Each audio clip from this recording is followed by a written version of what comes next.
La guerre entre Israël et le Hamas, le corps d'une Française vient d'être identifié. Céline Ben David Nagar, cette jeune maman de 32 ans qui avait disparu après l'attaque des terroristes du Hamas au Festival pour la paix organisé dans le sud d'Israël il y a une dizaine de jours.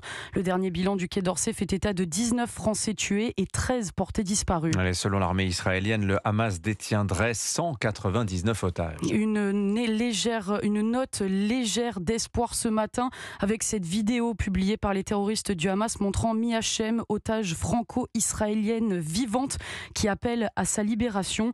Et justement pour tenter de retrouver les otages, les civils israéliens sont plus que jamais mobilisés. Reportage de l'une des envoyées spéciales d'Europe 1 à Tel Aviv, Caroline Baudry.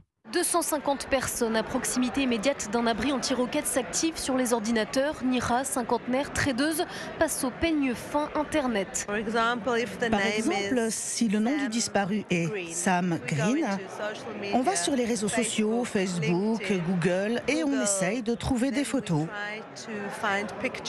Des images transférées ici au meilleur cerveau d'Israël, selon un mythe porte-parole des volontaires, d'anciens militaires ou autres spécialistes du cyberespionnage qui récupèrent toutes les données qui sortent de Gaza.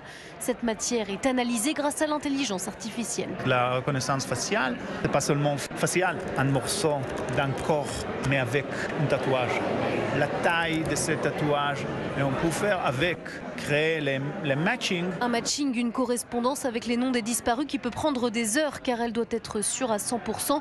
Quand ces experts répondent aux familles dans l'attente insupportable, deux options, votre proche est mort ou otage du Hamas. Tel Aviv, Caroline Baudry, Europe 1.